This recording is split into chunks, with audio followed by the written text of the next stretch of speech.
No se puede fumar en el taxi. A la plaza. Venga, arranca ya. ¿Dónde vamos? ¡Al hospital, hostia! ¡Mira para adelante! ¿Qué estudia? Una oposición. ¡Hola, mi gente buena! En tu taxi tiene que ser, papá. ¿Pero por qué? Porque les da suerte. No se puede fumar en el taxi. A la plaza. Venga, arranca ya. ¿Dónde vamos? ¡Al hospital, hostia! ¡Mira para adelante! ¿Qué estudia? Una oposición.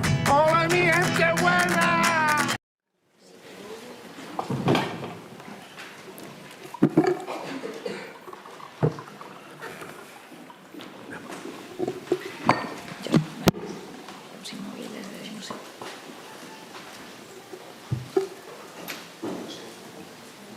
Se oye una música, no sé, alguien tiene un Musika entzuten da, ez dakit, norbaitek mugikor bat du musikarekin. Bueno, buenos días. Egunon, ongi etorri, prentsa aurreko honetara, dakizuen bezala, edizio honetan programatutako sailetako bada, atar ofizialean lehiaketatik kanpo dago, eta sail hau aurkezteko, Pako Plazaren filma, sailon aurkezteko, La Suerte, bere taldearen zati handi bat dugu. Bueno, gaur musika asko dugu tartean. Aurkeztu egingo ditut, lan taldeko kideak eta gero galdera txanda irekiko dugu. Eta bestela, kable bat botako dizuet beste aldetik onaino. Gurekin dugu Luis Santa Maria, ekoizlea. Sofia Fabregas, ekoizlea. Ricardo Gómez, antzezlea. Oscar Jaenada, antzezlea. Pako Plaza, zuzendaria. Eta Pablo Guerrero, zuzendaria ere bai. Eta jende gehiago dago aretoan, eta horietako batzuk ere aipatu nahi genituzke. Aipatu nahi nituzke zati oso garrantzitsua direlako sailean, beren gidoilariak Diana Rojo eta Borja González Santaolaia. Eta beste antzezletako batzuk hemen eserita daudenak, Oskar Igares, Carlos Bernardino, eta Pedro Batxura. Beraz, iruditzen bazaizue, galdera erekin hasiko gara, bestela nik pila bat ditut. Ea nora animatzen den. ¿No? Bueno, pues empiezo yo. Han badago galdera bat, oso ondo. Hola, buenos días, enhorabuena por Egunon, zorionak, Teresaileagatik, F agentziatik nator, aurkeztu duzu zinemaldian, joan dan urtean, zezenketa gaiari buruzko filmatik erabazi zuen, baina ez da normalan erabiltzen den gaia zinemaldian. Zergatik erabaki duzue gai hau zezenketa gai duen filmatek egitea, ze lotura du modernitatearekin, egiatasun batekin. Ea azalduko diguzuen eskerrak. Bueno, egunon, jenoi. Kartelak esaten duen bezala, kasualitate pila bildu dira, Pablo eta ni adiskideak gara duela 30 urtetik, zinema eskolan elkarrekin ikasi genuenetik, bukatu genuen festa batean, zezenlari baten, hotel bateko gelan, eta ikusi genuen unibertso oso urrun bat, hau da, gure eguneroko bizitzatik urrun dagoen zerbait da. Eta hurbildu ginen mundu batera denboratik kanpo dagoena, arauetatik kanpo. Eta ia garogungo gizartearen parametro moraletatik aratago dago. Unibertso zoragarria, lehuragarria eruditu zitzaigun, pertsonez beteta, zeinen balioak eta mundua ulertzeko modua.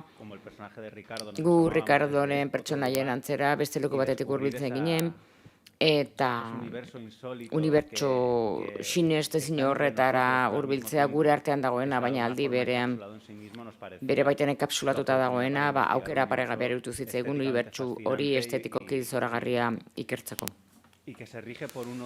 Eta hain zuzen ere ohiko moduak ez dituena, beraz apartekotasun horrek eraman gintuen historia kontatu nahi izatera. Eta historia hau tolerantziari buruzkoa da, beste ganako errespetua ze kaltegarriak dira aurreritziak. Uste du bizikarela momentu batean zeinean oso erresa den lubaki bat zuratzen. Berdin pentsatzen dugunak eta besteak hor arrakala bat sortzea.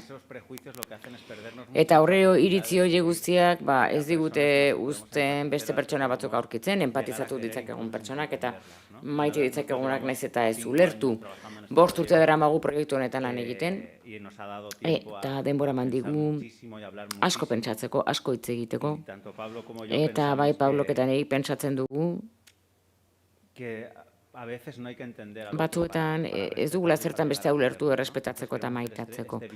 Beraz, bidaia hau egingo dugu gure pertsonaiekin, kanpoko bidaia baina barrualdekoa ere bai. Beti ere tolerantzia eta balioak azpimarratzeko. Ez zer irudikatzen duen, baizik eta zer den.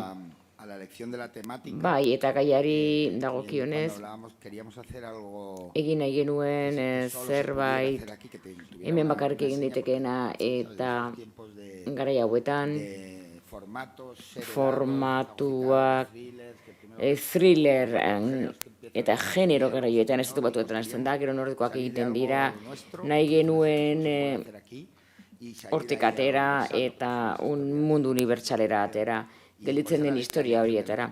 Beraz, horregatik aukeratu dugu gaia, hau da, ez da modernitate kontua, inondik inona ere. Ez da.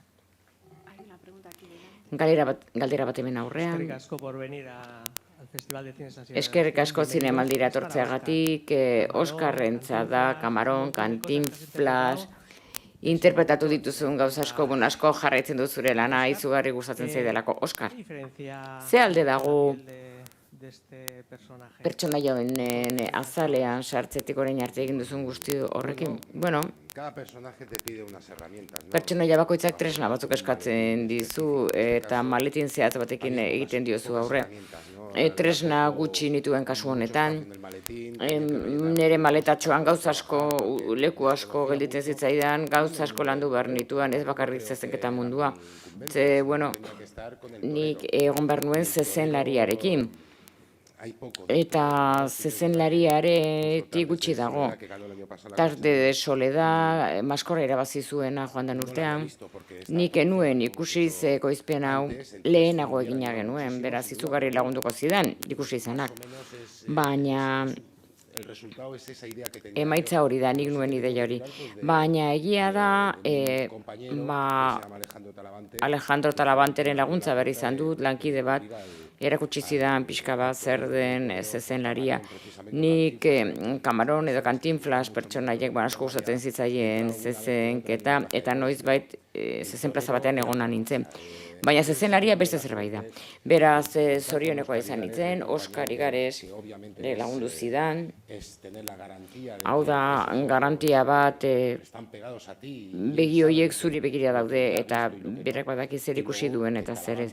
Eta gero Talabante, irikitzidan bere etxeko ateak eta bere bihotzekoak nolabait.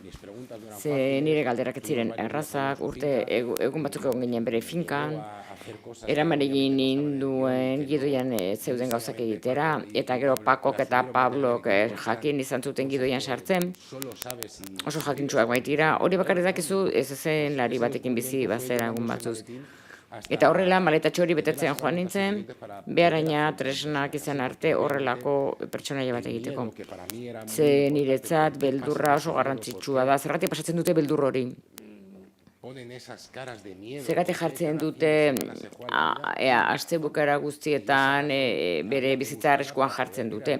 Eta nolabaiteko propietate batekin bete behar genuen, beraz ordu asko zegoen nintzen Alejandro Talabanterekin hitz egiten, hainbat gauza aurkitzeko eta ulertzeko mundu hori. Hau da, milioika urtera dago nigandik. Ez dakit beste galderarik ote dagoen. Nik bitartean galdetu nahi nioke ere Ricardori bere pertsonaiarengatik. Iruditzen zait, sailean egiten duzun hori dena pasatzen da zure begietatik, pertsonaia ezagutzen dugu zure ikuspuntutik, eta aldaketa guztiak zurekin dute zer ikusia, hau da, nola sumitzen duzu, hasiera batean zugandik urrun dagoen pertsona bat azkenean familia antzeko bat izan daitekela. Beraz, zure pertsonaiari buruz galdetu nahi dizut. eta dena kontentzio oso interesgarri batetik planteatuta dago, oso lortzen oso zaila. Hitz egingo diguzu zure pertsonaiaz? Bai, eskerrik asko galderagatik, eta eskerrik asko denoi etortzeagatik. Erantzun aurretik nahi nuke, eskerrak eman nahi nituzke, noski Boomerani eta Disneyri, baina Paco Plaza, Paco Guerrerori, Diana Rojori ere bai, besteak beste. Ikusten ditugun gauza asko, lan aukera askotan bukatzen dira, oso azkenean oso antzekoak izaten dira, bata bestearen gandik niri iruditzen zait. Egin alizatea, Pablok esan duen hori, hau da, hemen bakarrik egin alizatea, espeziala izatea, tonu zehatza izatea, eta nolabait denok sensazio hori izatea, hau da, lehendik ikusi gabeko sail bat egin dugula, ni unkitu egiten naute, antzezle eta artista gisa, eta pozik nago proiektu honetan parte hartzeaz. Davidek, nik egiten dudan pertsonaia, uste dut handicap bat bazuela, zailtasun bat, ondo komentatu duzun bezala, horiek dira ikuslearen begiak, eta dena pasatzen da haren bitartez, eta bera aurre espektadore bada, eta oso arriskondia genuen, bestalde batetik, bi arrisku genituen.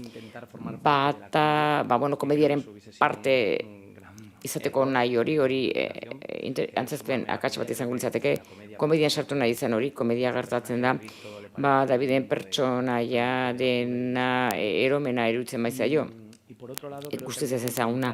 Eta gero, aurkitu behar zitzaion motorra, zergatia. Hau da, esan dezakeen eutzin pakean eta hemen gelditzen naiz, zergatik sartzen da hortan. Eta sailaren sortzaileekin eta Pablorekin hitz egiten entxeguetan ondorio batera iritsi ginen.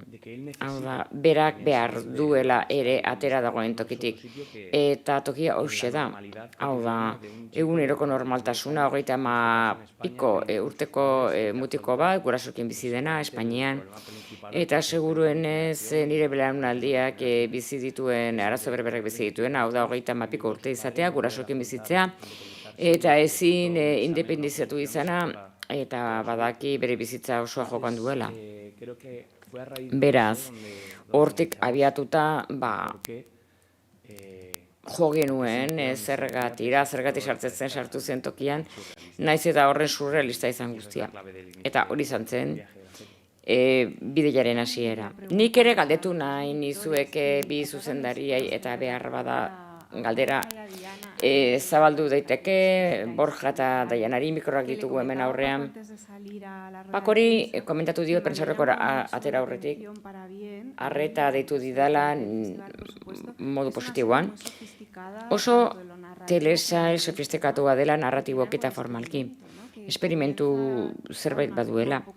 Hasten da modu konbentzionalagoan eta ematen du apustu kostumbristagoa egingo duela, pertsonaiaetan oinarrituta eta gero batean deribak ditu eta iesak oso atipikoak eta oso harrigarriak espainiar fikzioan. Beraz, komentatuko duzue hori, hau da testutik eta Borja eta Diana zuek ere zuzendaritzatik. Hau da, momentu batzuetan ematen du esperimentatu egiten duzuela eta benetan ez usteko bada. Nahi baduzu mikrofona pasatu, beraiei, gidoiari buruz hitz egin dezaten. Kaixo, mila esker denoi etortzeagatik. Guri beti asko erakarri gaitu historionetara hurbiltzea eta Pakokin eta Pablokin hitz egin da, beti transmititu nahi izan dugun horretatik, ez genuen kontatu nahi historia komedia bat zela jakin da, nahi genuen esperimentatu tonuarekin. Beraz, gauz asko natural ateratzen zaizkigu, eta hori kafetegi batean laurok izan genuen elkarrizketa batetik hasi zen, irudi graziosoa, hau da, Andre adineko bat, sandia zati bajaten eta pipitak litxu egiten. Eta hortik aurrera, hainbat egoera pentsatu genituen eta tonu planteamendu, eta denak gauza berera ematen gintuen, batzuetan errealismo magikoa lantzen genuen, beste batzuetan komedia pixka bat ohikoagoa egiten genuen, fisikoagoa. Ez dakigun nola, baina nasketa hori, Juliana Zopa hori komediaren barruan funtzionatu du.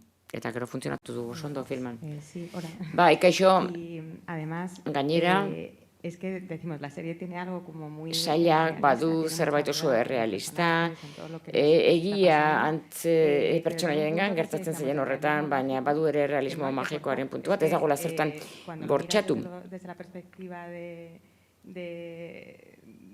desde el exterior... Kanpotik begiratzen duzunean, hor sartzen zera, ja. Badago zerbait zoragarria eta jadanik sailean bertan dagoena. Eta ez du zertan asmatu behar izan. Hau da, behatuz gero, ematen du, ari zarela begiritzen benetan harrigarria den zerbait.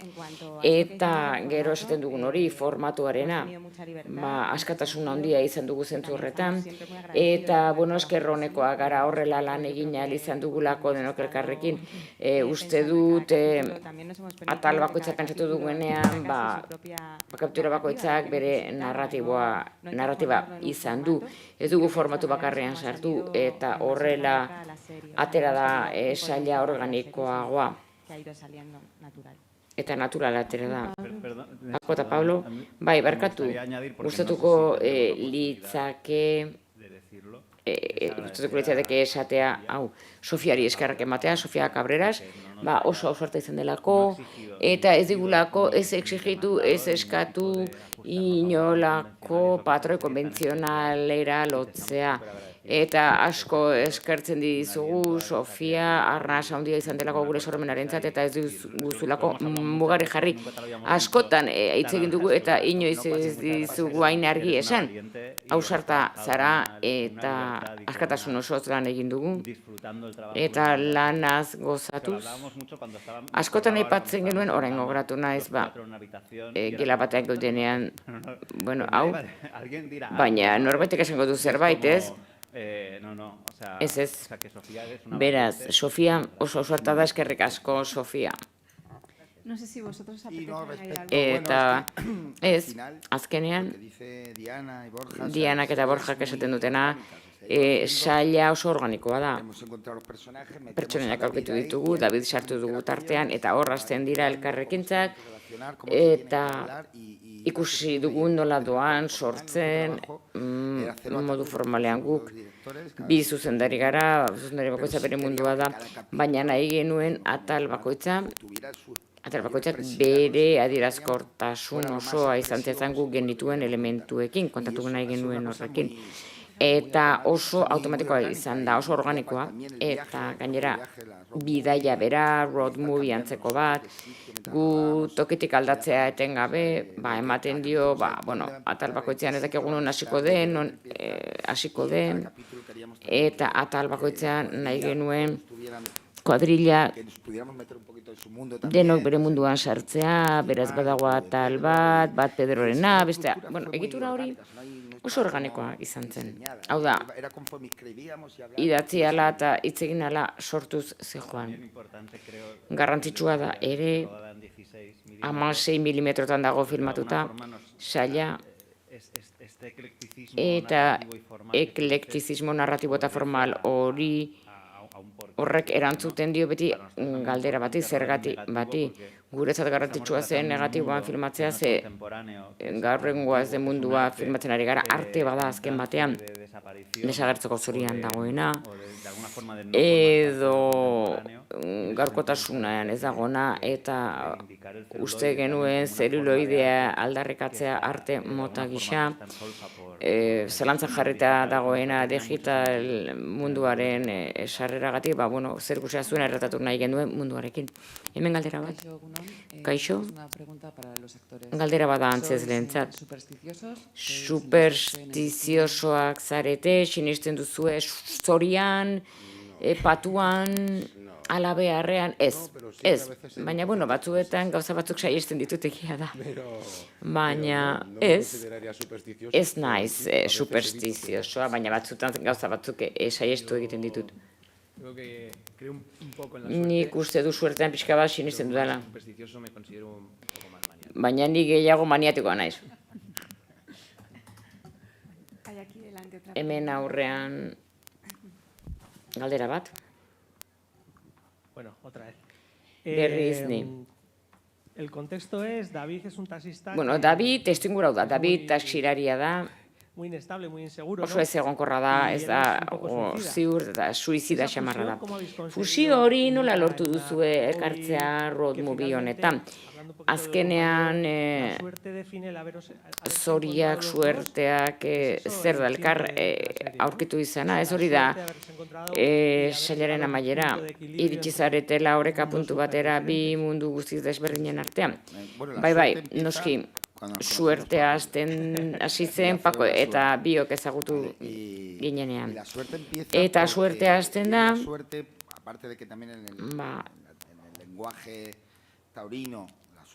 ez ezenketa izkeran suertea ere zerbait da, topaketa hau da, nork behar du nor, eta nork ematen dio nori eta talka horretan, lehen esan dudana, hasi ginen idazten hor jarri genuen eta ea nondik zijoan. Hau da, lau lerro argi zeuden, baina beraien elkarrekitza zen.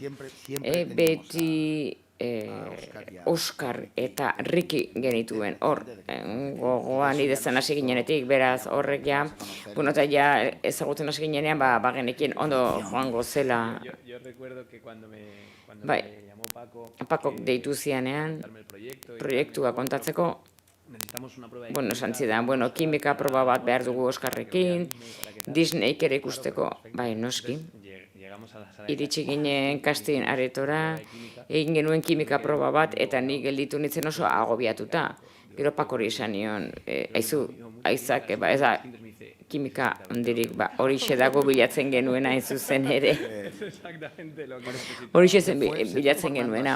Hau da, horrela judantzen sortu sartu zirenan, gero kuadrilla sartu zenean, gauzak kokatzen zijoan. Saila da horrela prozesuari esker. Beste galdera batzuk ateratzen diren bitartean, beste galdera bat galdetu nahi dut. Funtsezkoa sailean. Eta da umorea.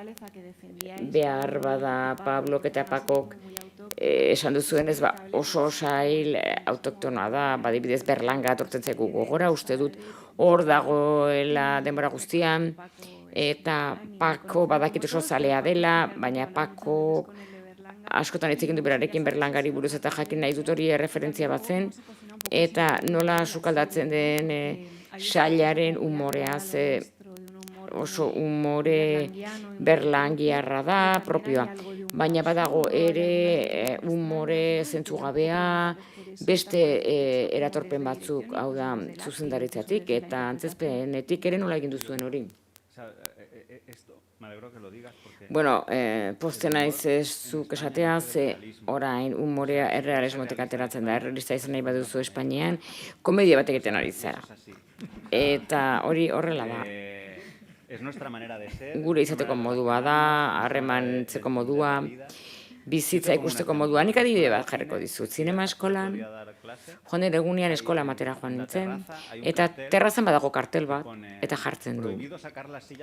Debekatua aulkiak terrazara ateratzea. Ateratzen badituzue sartu berriro. Hori da Espainia, hau da errealitatearekin dagoen lotura, ez gera daniarrak, ez gera alemanak, gu elkar jokatzeko dugun modua umorea da. Hau da, eta Espainiar filman eta telesailetan jendea oso serio dagoenean, ez ditut ezagutzen egia esan. Ez da egia gainera. Hemen katxondeoa odolean sartuta dugu denbora guztian. Beraz, kontua etzen komedia egitea. Baizik eta errealista izatea. Guk zezenlari horren gelan ikusi genuenan, bagia esan oso motz gelditu gara. Hau da, disparate hutsa da. Azteko, ze jende duen inguruan, bueno, esaten du, bueno, lastana lanera noa, eta hori da zezen baten aurrean jartzea eta gian hiltzea edo zaurituta gertatzea, dana disparate bada. Beraz, gura asmoa ez da inoiz txiste bat egitea, baizik eta errealitate bat islatzea, esperpentikoa, komikoa, baina horrela da gure herrialdea, eta hitz egiteko modua, eta ikusi besterik ez dago kongresua, adibidez, nazioaren egoerari buruzko eztabaida Berlanga beti egon da.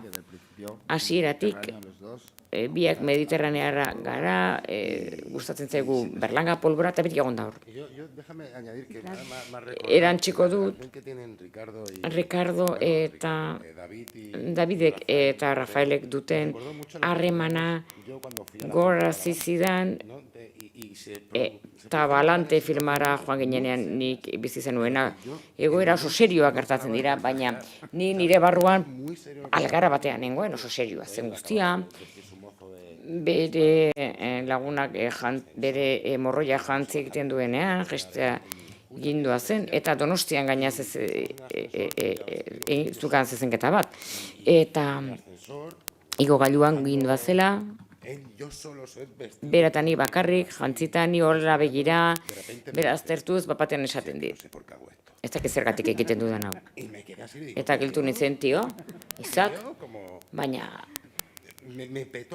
hau da, burua ez tan egintzidan eta nire barruan barretasen nintzen. Bueno, gizona honek bizitza jokatuko du eta ez du argi ere. Egoera bera barregarria zen. Ez genuen zertan komedia bilatu, ze egoera oso barregarria zen. Nire begietara.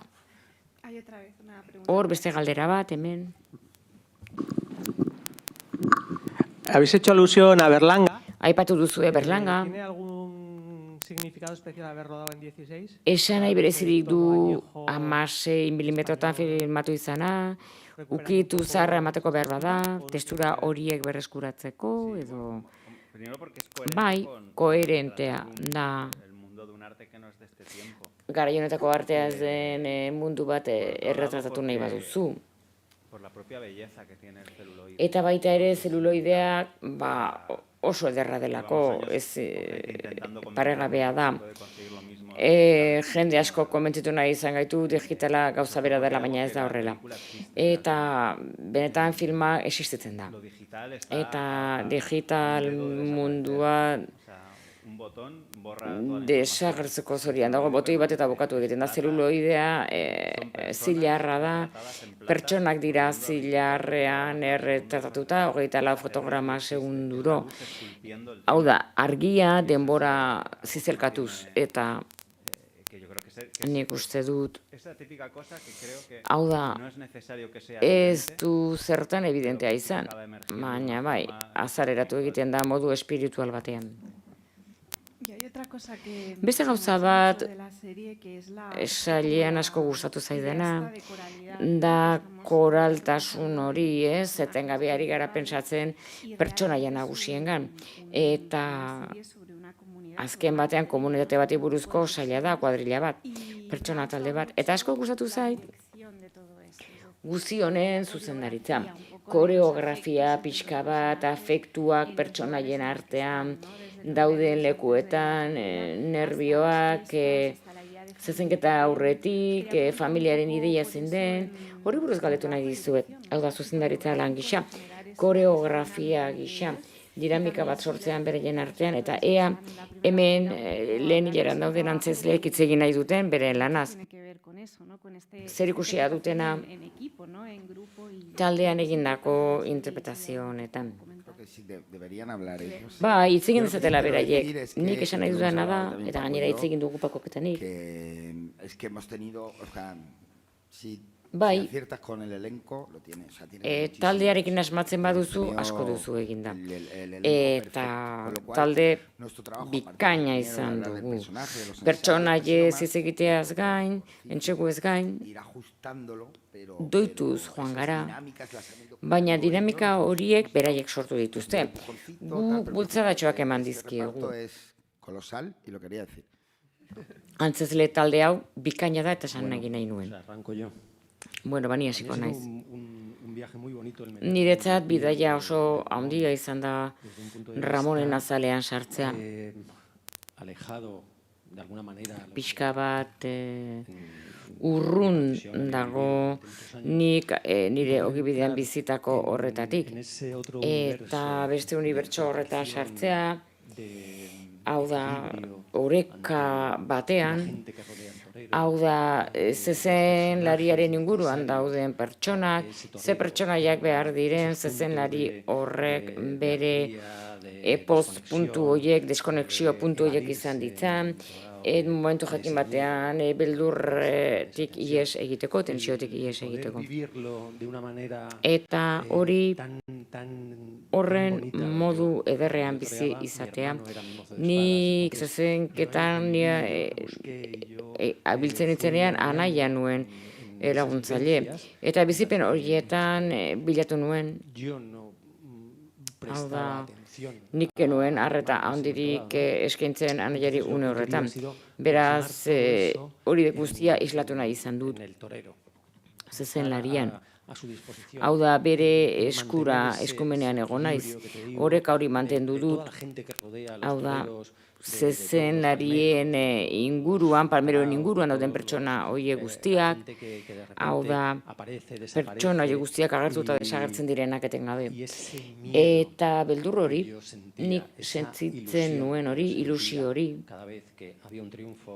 garaipen bat zegoen bakoitzean, porrot bat zegoen bakoitzean. Gauza horiek guztiak, sailean agertzen ez direnak, baina beharrezkoak zirenak,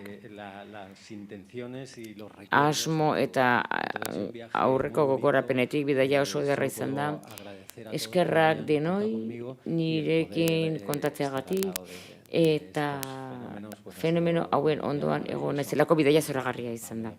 Eta Pablori eta Pakori esker mila denoi. Beraz, eskerrik asko.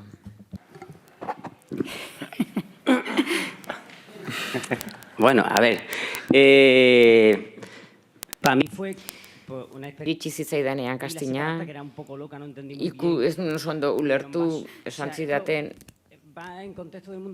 hau zezenketa munduaren testuingurua denik oso ondo zertzen. Baina, bueno, enauta errapatuko egingo dut divertigarria den zerbait, eta joan nintzen ondo pasatzera eta nire etxera bueltatzeko. Ez dakiz zergatik, bai, konbentzitu egin zituen. Eta eromen hori nahi zuten, eta bai.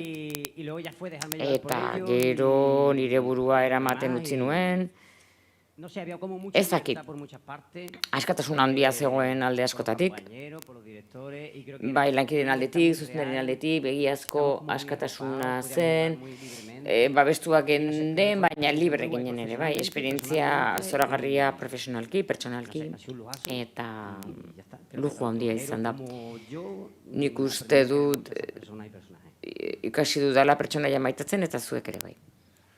Bueno, buenos días a todos. Egun on denoi, egia esan gidoi zoragarria, sail guztiak tratamendu dotorea izan dute guztiarekin. Lehen Pakori kontatu diot, zorionekoak izan ginela lagunak direlako biak, eta hori suerte handia izan da guretzat. Eta horrela batasun hori lortu dugu. Lehen Pablok esan duen bezala, harreman horiek, pertsonaiek desberdinak dituenak, eta Pablok esan duen, esaldi bat ez dut sekula ahaztuko. Iritsi da puntu bateraino, non kuadrilla hau beste arlo batean sartzen duzu eta funtzionatuko luke entitate propioa duelako, eta hori da zuzendari batek esan dezakeen gauzarik politena. Eta eskerrak denoi, eta nire kidei ere bai,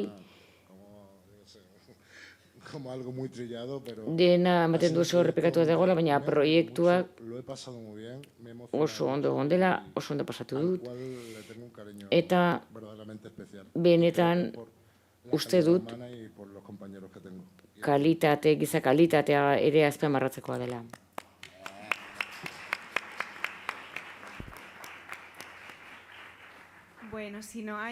Bueno, ez badago galdera gehiagorik, hementxe utziko dugu prentsaurrekoa.